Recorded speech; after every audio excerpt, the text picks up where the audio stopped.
اس کے علاوہ بھی کئی ایک ملک ہیں جہاں پہ کافی زیادہ لمبی لینتھ ہو جاتی ہے، تو وہاں پہ اندازہ مقرر کیا ہوا ہے، اسی اندازے کے مطابق ان معاملات کو لے کے چلا جاتا ہے.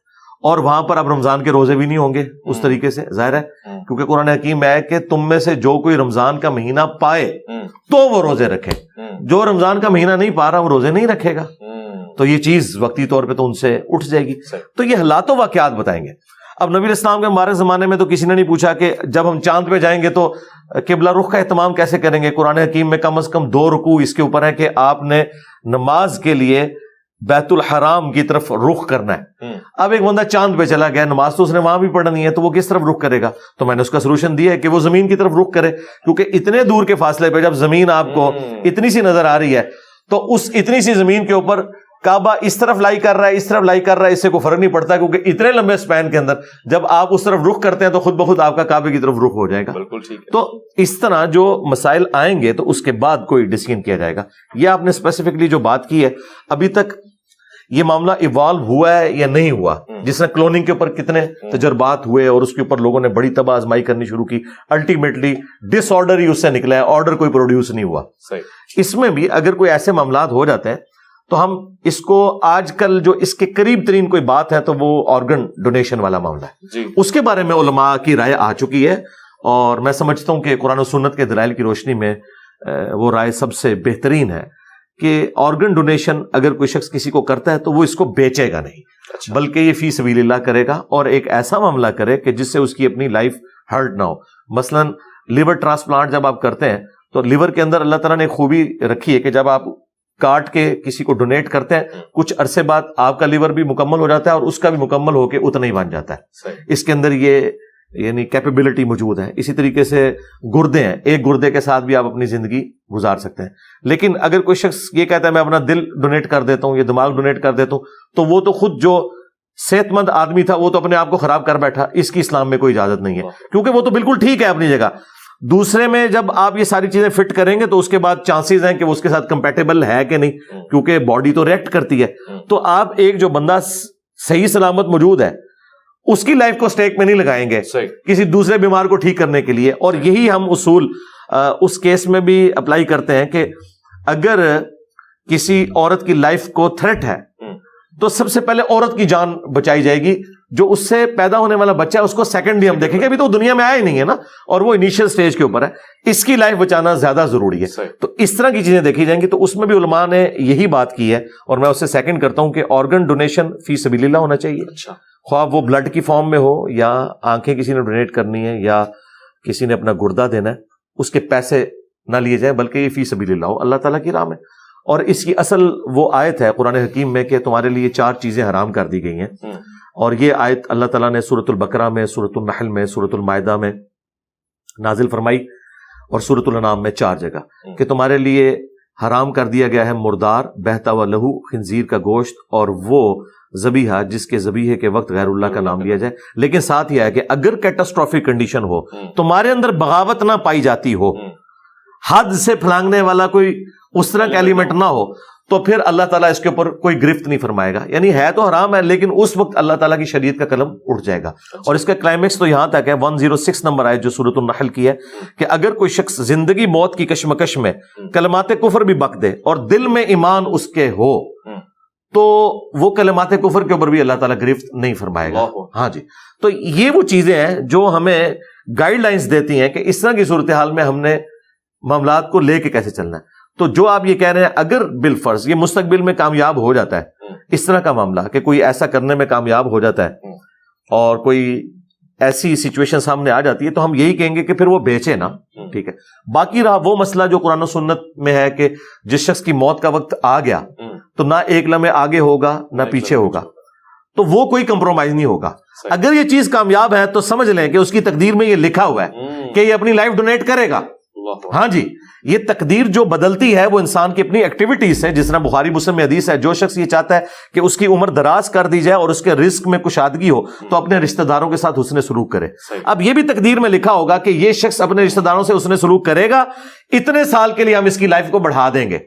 یہ حسن سلوک کرے گا اس کے عوض اللہ تعالیٰ اس کے رزق میں اتنی برکت ڈال دے گا.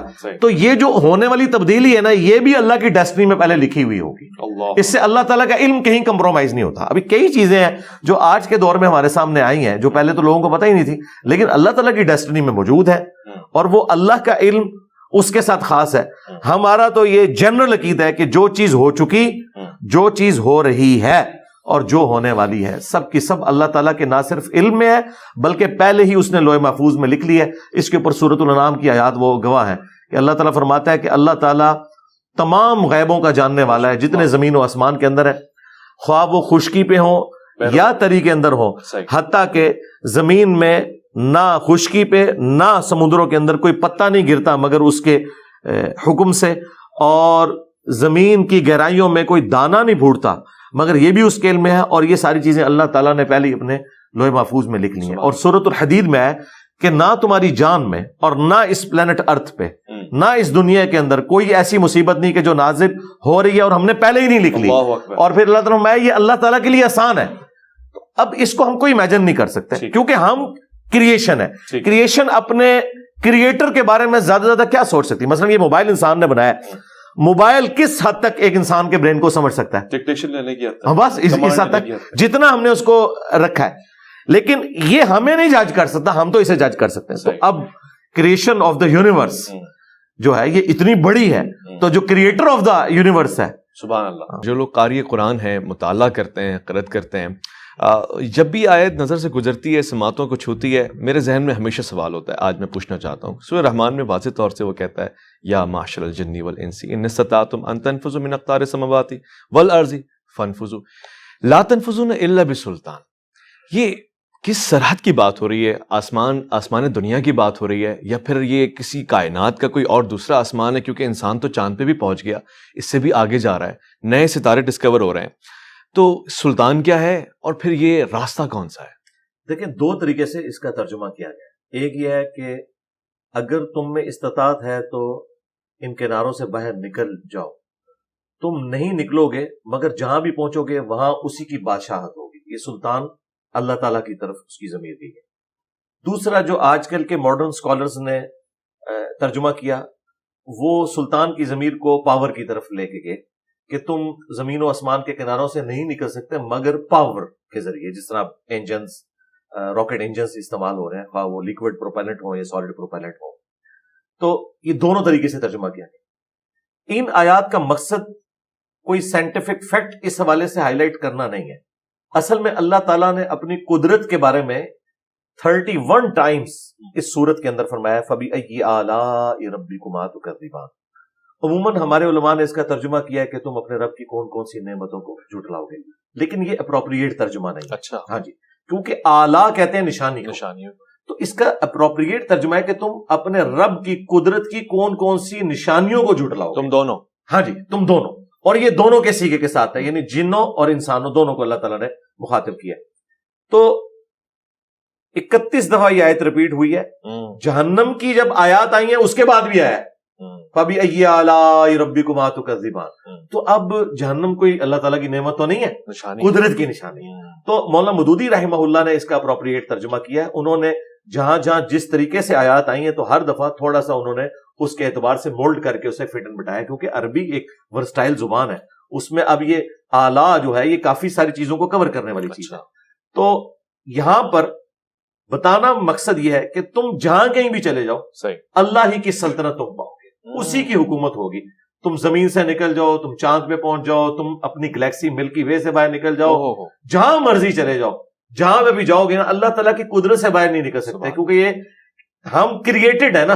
تو کریٹڈ چیز جو ہے، کریشن جو ہے، وہ کریشن کے اندر ہی ٹریول کرے گی نا. خدا تعالیٰ کی کریشن سے کوئی باہر تو نہیں ہو سکتا. کیوں؟ اس نے ہماری لمیٹیشن رکھ دی ہوئی ہے، ہم زیادہ سے زیادہ کیا کر سکتے ہیں. پوٹینشلی اللہ تعالیٰ نے آدم علیہ السلام کو ہر چیز کے نام سکھا دیے تھے. جس طرح ایک آم کی گٹھلی جب آپ بوتے ہیں تو اسے ایک پھلدار درخت بننے میں 8 سال لگتے ہیں. صحیح. تو وہ اللہ تعالیٰ نے پوٹینشلی آدم علیہ السلام کے برین میں یہ کمپیٹنسی رکھ دی تھی کہ وقت کے ساتھ ساتھ یہ برین ایوالو ہو کے آج دیکھیں ہم نے بوئنگ 747 اور ایئر بس A380 بنا لی ہے، اور ہم پوری دنیا میں اڑتے پھر رہے ہیں اتنے 100 لوگوں کو لے کے. یہ دماغ وہی ہے لیکن وقت کے ساتھ ایوالو ہوا ہے. اچھا دماغ ہم اس طرح کی ایوولوشن کو مانتے ہیں. دیکھیں ہمارے بزرگوں کو ان چیزوں کا خیال کیوں نہیں آیا جو آج آ رہا ہے کہ آپ سولر انرجی سے بجلی بنا سکتے ہیں. زمین کے نیچے جو تیل ہے وہ تو آلموسٹ 200 سال پہلے نکلا ہے. ورنہ آپ کے جو بزرگان دین جن کے پاس آپ بیٹھتے ہیں وہ تو کہتے ہیں جی نگاہ ماری تو ہم ساتوں زمینیں کراس کر کے اور اوپر عرش تک پہنچ کے انہیں تو تیل نہیں نظر آیا. وہ تو حج عمرے کے لیے بھی جاتے تھے. وہ تو سر ایڈون نے پنسلوینیا میں پہلی دفعہ تیل کا کنواں دریافت کیا امریکن اسٹیٹ کے اندر 1853 کے اندر. ٹھیک ہے, اس سے پہلے تو لوگوں کو آئیڈیا نہیں تھا کہ زمین کے نیچے اتنا بڑا خزانہ موجود ہے. تو وقت کے ساتھ ساتھ انسان ایوالو کر رہا ہے. یعنی پہلے سے سیب جو ہے وہ نیچے گرتا تھا تو نیوٹن کے دماغ میں اللہ تعالیٰ نے بات ڈالی ہے, کلک کیا اس نے سارے معاملات کو لے کے. تو یہ وقت کے ساتھ ساتھ دماغ کی ایوولوشن جاری ہے کہ اللہ تعالیٰ نئی نئی چیزیں کل یوم ہوا فی شأن, اللہ تعالیٰ ہر روز ایک نئی شان کے ذریعے ابھر رہا ہے. ہر آنے والا دن اس کریشن کے ذریعے کریٹر کا تعارف کروا رہا ہے. سبحان اللہ سبحان اللہ. اچھا اب ظاہر ہم دیکھ رہے ہیں اور دبئی اور دیگر ممالک سے یہ خبر بھی آ چکی ہے ایئر ٹیکسی بھی چلا کرے گی, آسمان پہ گاڑیاں چلا کریں گی. آپ کو نہیں لگتا ایک سوال ہی ہے کہ اب جب زمین اور آسمان دونوں ہی سواری اور سوار بن جائیں گے, اس کے لیے کوئی نیا نظام, نئی سنت, نیا انداز, اٹھنے بیٹھنے کے نئے طور طریقے, کوئی نیا رہنما ہونا چاہیے, یا پھر پرانی چیزیں اتنی ثقیل ہیں کہ وہ اوپر چلے یا مریخ پہ چلے, کامل ہے ہماری شریعت؟ شریعت میں کامل ہے. جو چیزیں شریعت سے ریلیٹڈ ہیں نا جی وہ اسی طریقے سے ہیں, ان کے ساری گائیڈ لائنس موجود ہیں. آپ پہلے یہ سمجھ لیں کہ جو دین ہے نا یہ ہماری ہدایت کے لیے آیا ہے, یہ ٹریفک قوانین بنانے کے لیے نہیں آیا, وہ آپ نے خود بنانا ہے. ٹھیک ہے, اسی طریقے سے ہاسپٹلز میں آپ نے کس طریقے سے لوگوں کو ریسیو کرنا ہے یہ آپ کو اللہ تعالیٰ نے اوپن رکھا ہے. کیا آج انسان کسی مختلف طریقے سے پیدا ہو رہے ہیں جو پہلے نہیں پیدا ہوتے تھے؟ کیا آج ماں باپ کا جو رشتہ ہے اولاد کے ساتھ وہی والا ہے؟ تو انسانی جو بیسک اخلاقیات اور ہدایت کی جو ریکوائرڈ چیزیں ہیں وہ الہامی کتابوں میں اسلام سے پہلے بھی اسی طریقے سے تھی, اسلام کے ساتھ بھی ویسے ہی ہیں, اور آج کے اس ماڈرن دور میں بھی ان چیزوں سے کوئی فرق نہیں پڑتا. صرف یہ کہ انہیں ایگزیکیوٹ کرنے کے لیے آپ نے کیا کرنا ہے. تو اس کی اصل موجود ہے. صحیح مسلم میں حدیث ہے جس نے اسلام میں کوئی اچھا طریقہ نکالا اور جتنے لوگ اس طریقے پہ عمل کریں گے ان کا ثواب اس شخص کو بھی ملے گا اور ان کے اپنے ثواب میں بھی کمی نہیں ہوگی. اور جس نے اسلام میں برا طریقہ نکالا, یہ سنتن حسنتن اور سنتن سیئتن کے الفاظ ہیں, بری سنت اور اچھی سنت. اچھا یہ بری بدعت یا اچھی بدعت کی بات نہیں, طریقہ. جس طرح ہم نے یہ طریقہ اسلام کی خدمت کے لیے نکالا کہ ہم اپنی ویڈیوز کو ریکارڈ کرتے ہیں یوٹیوب کے اوپر اپلوڈ کرتے ہیں. امام بخاری امام مسلم نے حدیث کی کتابیں لکھی, یہ خیال خلفائے راشدین کے پاس تو نہیں آیا, نہ ان کو ایسا موقع ملا. وہ خود سراپا سنت تھے, لوگ ڈائریکٹ ان سے سنت سیکھتے تھے. لیکن 200-250 سال بعد اس چیز کی ضرورت محسوس کی گئی کہ جو زمانہ دور ہوگا تو ہمیں کوئی ریٹن ریکارڈ بھی اس کا پیرلل میں رکھنا چاہیے, ورنہ تو آنے والے وقت میں ہر علاقے کی سنت ڈیفرنٹ ہو جائے گی. تو یہ جو چیزیں کلک کرتی ہیں نا, یہ اسلام میں اچھے طریقے ہیں. اس کے پہلے آپ جو ہے وہ دانوں والی تسبیح میں شمار کرتے تھے, اب الیکٹرانک کاؤنٹر آ گیا. نماز کے اعتبار سے پہلے ہم جن مسجدوں میں نماز پڑھتے تھے وہ سمپل لکڑی کی چھتیں ہوتی تھی, اب ایئر کنڈیشن بھی لگے ہوئے ہیں اور وہاں پہ قالین بھی. اور لوگ اکثر پوچھتے ہیں کہ یہ بدعت ہے. بھائی بدعت نہیں ہے. بدعت کی جو ڈیفینیشن ہے بخاری مسلم میں وہ یہ ہے, من احدث فی امرنا ھذا فہو رد, جس نے ہمارے سکھائے ہوئے دین میں کوئی چیز داخل کی. تو دین میں کوئی چیز یہ داخل نہیں ہوتی. اگر کوئی یہ نیت کرتا ہے کہ اوپر اس قالین کے سامنے اس اے سی شریف کے اور نیچے اس پنکھا شریف کے منہ طرف خانہ کعبہ شریف کے, یہ تو کوئی نہیں کہتا. تو نماز اپنی جگہ اس طریقے سے, حج کی جتنی ایکٹیویٹیز ہیں وہ اسی. تو پھر ہمارے مشائخ نے جب مائک اور ساؤنڈ اور اسپیکر کے آنے پہ اعتراض اس زمانے میں کیوں کیا؟ پیپر چھپنے پہ اعتراض. ان بیچاروں کا انٹلیکچوئل لیول بڑا تھوڑا تھا. پبلک کو پہلے بات سمجھ آتی ہے اور ہمارے علماء کو معذرت کے ساتھ بعد. آپ دیکھیں یہ جب کیمرہ آیا تھا حرام تھا, اور پھر آہستہ آہستہ یہ مباح ہوا, پھر مستحب ہو گیا, اب فرض ہو گیا. ٹھیک ہے. اچھا لیکن اس وقت بھی جو پڑھے لکھے علماء تھے, مولانا مودودی, ڈاکٹر اسرار, ڈاکٹر طاہر القادری, علماء عرب, انہوں نے کبھی ان پہ کوئی ایسا وقت نہیں گزرا کہ انہوں نے کیمرے کے اوپر کبھی کوئی ورڈکٹ دی ہو کہ یہ حرام ہے. اچھا ٹھیک ہے. انہیں اس زمانے میں بھی پتا تھا کہ یہ جن تصاویر کے اوپر حرمت والا معاملہ ہے وہ ہیں جو عبادت کی غرض سے ہوتی ہیں. ورنہ کیا نبی اسلام آئینہ نہیں دیکھتے تھے؟ آئینے میں شکل نہیں نظر آتی ہے. تو وہ آئینہ اگر اسلام کو تصویر سے اتنی چڑ ہوتی تو نبی الاسلام آئینہ تو نہ دیکھتے. ٹھیک ہے, یہ اصل ہے اس چیز. آپ گفتگو فرما رہے تھے سائنس اور جدت کے حوالے سے, پھر آپ نے بتایا کہ مشائخ نے, لیکن جو پڑھے لکھے لوگ تھے وہ سمجھ گئے, وہ بھاگ گئے, وہ نفس شناس لوگ تھے اور انہوں نے پتہ لگا لیا کہ اب ہمیں اسی کے ذریعے آگے بڑھنا ہے. یہ تو ایک سلسلہ ہے. ساتھ میں یہ بھی بتائیے گا مجھے, اور یہ میں پوچھنا چاہتا ہوں, اب کچھ چیزیں فطرت کے بالکل متصادم کھڑی ہوئی ہیں. مثلا LGBT کے حوالے سے بڑی گفتگو ہو رہی ہے. خود پاکستان میں بھی یہ بلا اب آ گئی ہے. بڑے بڑے لوگ, بڑی بڑی شخصیات, یہ سمجھ میں آ رہا ہے آپ کو اس کے حوالے سے کوئی نئے قوانین آئیں گے یا ان قوانین پہ غور کرنے کی ضرورت ہے, کچھ بدلاؤ آئے گا؟ یہ چیزیں بنیادی طور سے وہی ہیں. دیکھیں, یہ کوئی نیا مسئلہ نہیں ہے, پہلے بھی ہے. قرآن حکیم میں زنا کی مذمت اتنی دفعہ نہیں آئی ہے جتنی یہ ہومو سیکچوالٹی والے ایشو کے اوپر آئی. اچھا, ہاں, آپ دیکھیں 7-8 جگہوں پر تو ڈیٹیل کے ساتھ قوم لوط کا واقعہ بیان ہوا ہے, اور وہ پوری تفصیلات کے ساتھ بیان ہوا ہے. تو اس کے بارے میں اسلام کے کسی مکتب فکر میں کوئی دوسری رائے نہیں تھی. باقی یہ جو چند ایک لوگ آپ کے سامنے آتے ہیں اس طریقے سے, بعض چینلز ہیں, جی میں پہلے مسلمان تھا, میں ایکس مسلم ہوں. یہ میرے بھائی نہ وہ پہلے مسلمان تھے نہ ان کے باوجود مسلمان تھے, وہ نسلاً مسلمان تھے. جس طرح ہم نسلاً ہندوؤں کی اولاد ہے, اس کے بعد ہم جو بھی ریلیجن اڈاپٹ کر لیں, یہاں سب کانٹیننٹ کے لوگ, پہلے تو یہ تھا نا, بعد میں لوگوں نے اپنا ریلیجن کو اس طریقے سے چینج کیا. تو یہ لوگ کبھی مسلمان تھے ہی نہیں, صرف نام کے مسلمان تھے. اس کا ثبوت یہ ہے کہ انہوں نے کبھی نماز نہیں پڑھی. آپ ان میں سے کسی کو نماز سنیں, نماز نہیں آتی. اچھا, سورۃ الفاتحہ سنیں, بالکل نہیں آتی. ان کا ریلیجن سے کوئی لینا دینا نہیں, نام کے مسلمان. یہ صرف مسلمانوں کے گھر پیدا ہوئے تھے. ہمیں خواب پتہ نہیں کیوں ٹینشن پڑ جاتی ہے کہ جو لوگ نہ نماز پڑھتے نہ ان کا کوئی دین سے تعلق, وہ بائی چانس مسلمانوں کے گھر پیدا ہوئے اور انہوں نے اسلام کو کنوکشن کے ساتھ نہ ایکسیپٹ کیا کبھی, اب وہ اس قسم کی کوئی ایکٹیویٹی کرتے ہیں. تو ہمارے بھی بعض سپیکرز, مجھے ان پہ ترس آتا ہے, وہ خام خواہ ایک مسئلہ ہوتا نہیں اسے اتنا بگاڑ کے پیش کرتے ہیں کہ پتہ نہیں ملک کے اندر کیا ہو گیا. اس طرح کچھ بھی نہیں ہونا میرے بھائی.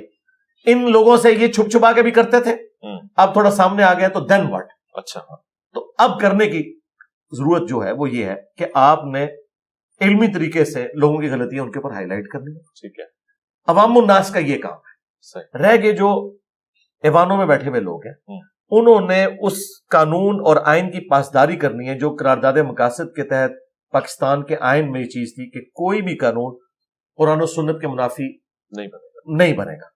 یہ کام ان کے کرنے کا, وہ دیکھیں.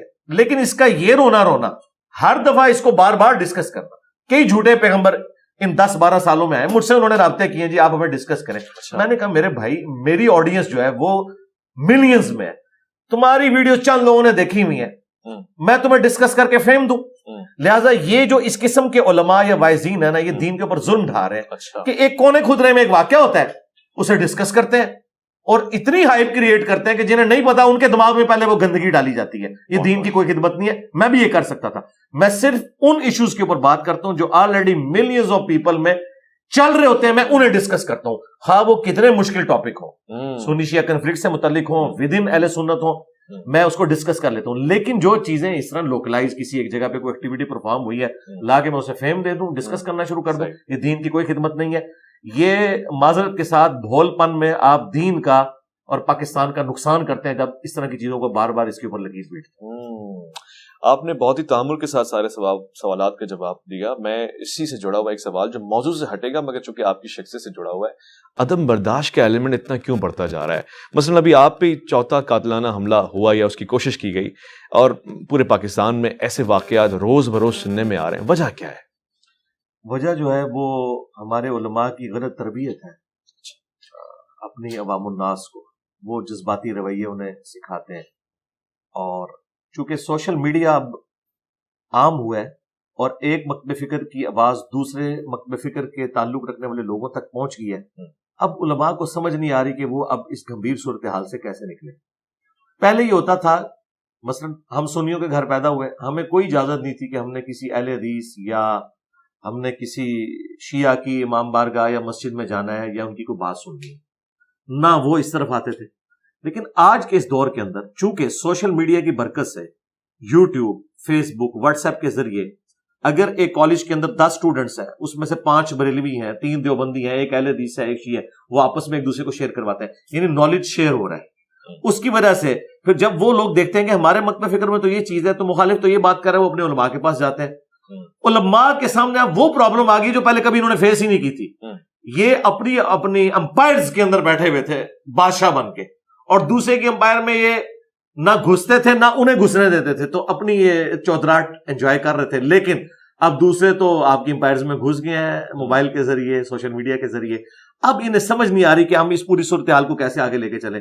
تو اس کے لیے پھر جب یہ غصے میں آتے ہیں تو پھر جمعے کی تقریروں کے اندر ابھارتے ہیں کہ فلاں تو گستاخ رسول ہے، فلاں مشرک ہے. اور پھر اس طرح کی تنظیموں کو معذرت کے ساتھ ہماری یعنی جو ماضی کی اسٹیبلشمنٹ، ان کی غلط رویوں کی وجہ سے انہوں نے اپنے ذاتی مقاصد کی خاطر، پولیٹیکل گورنمنٹس کو کمزور کرنے کی خاطر اس طرح کے لوگوں کو اپنی گود لیا، اور پھر انہوں نے اسٹیبلشمنٹ کے کام بھی کیے اور پھر اپنے کام بھی کیے. اب یہ فرید اس طرح باہر آ چکا ہے، خصوصاً ضیاء الحق کے دور سے لے کے ابھی تک، کہ اب اسے دوبارہ سمیٹنے کے لیے دہائیاں چاہیے. تو اس کی طرف سفر کا آغاز تو ہوا ہے جی. اور یہ بھی میں کریڈٹ کسی پاکستان کے ادارے کو نہیں دوں گا، یہ میں FATF حافظہ اللہ تعالیٰ کو دوں گا. اگر FATF حافظہ اللہ تعالیٰ نہ ہوتا تو یہ ہم نے ابھی بھی نہیں تھا سدھرنا. اچھا، میں صرف مذہبی عدم برداشت کی بات نہیں کر رہا، معاشرتی رویہ بھی ہمارا عدم برداشت کا شکار ہے، چاہے وہ شادیاں ہوں، ازدواجی تعلقات ہوں، طلاقیں ہو رہی ہیں. اس کے پیچھے کوئی غذا ہے، کوئی اور چیز ہے جو ہمیں پورا آپے گا آپا ہی بگڑا جا رہا ہے. پوری نیشن ہی جذبات کے اوپر چل رہی ہے. اس نیشن کی بنیاد تو ریلیجن ہے نا. یہ سارے کے سارے جو جذباتی رویے ہیں آپ ریلیجن کے ذریعے تو آپ کو سکھائے جاتے ہیں. پھر آپ جس جگہ بھی چلے جائیں، آپ کا چونکہ مینٹل ماڈل بن چکا ہے وہ والا، تو آپ اسی طریقے سے ریئیکٹ کرتے ہیں. ٹھیک ہے. اور یہی وجہ ہے کہ ایک پڑھا لکھا مذہبی آدمی بھی اسی طریقے سے ریئیکٹ کر رہا ہے، اور ایک ان پڑھ جاہل مذہبی آدمی بھی اسی طریقے سے ریئیکٹ کر رہا ہے، کیونکہ اس نے سیکھے ہی ہے. ہمارے ملک کے اندر کبھی بھی ڈیبیٹ والا کلچر تو بنا ہی نہیں ہے، ٹھیک ہے نا. یہاں تو بس آپ کو سپون فیڈنگ اوپر سے کی گئی ہے. یہ تو اب سوشل میڈیا کی وجہ سے ڈسکشن شروع ہوئی ہیں اور آپ کی آواز دوسرے لوگ سننا شروع ہیں. اس طرح کی باتیں جب اس زمانے میں کوئی کرتا تھا، کبھی اس کو آپ کہہ دیتے تھے یہ لبرل ہے، کبھی کہہ دیتے تھے یہ یہود و نصارہ کا ایجنٹ ہے، کبھی کہہ دیتے تھے کہ یہ آزاد خیال لوگ ہیں، یہ کسی اور کے ایجنڈے کے اوپر کام کر رہے ہیں. اور اب آہستہ آہستہ کر کے ایک ایک وہ ساری چیزیں ہماری پالیسیز بنتی جا رہی ہیں جو کسی زمانے میں ہم نے گالی بنائی ہوئی. بالکل ایسی. انتہائی شکر گزار انجینئر محمد علی مرزا صاحب آپ کا. خواتین حضرات، پروگرام آپ ملاحظہ فرما رہے تھے، مجھے یقین ہے کہ کسی نہ کسی نتیجے پہ آپ پہنچے ہوں گے. ابھی بھی اگر تشنگی باقی ہو، یہ پروگرام جمعہ ہفتہ اتوار الف لام میم کے عنوان سے آپ کے سامنے نشر ہوتا رہے گا. آپ کی توجہات درکار ہے. اپنا خیال رکھیں گے، آپ اپنے سے بڑھ کے خیال رکھیں گے. اللہ تعالیٰ کے احکامات کا، پاکستان کا. ویس ربانی کو دیجیے گا اجازت.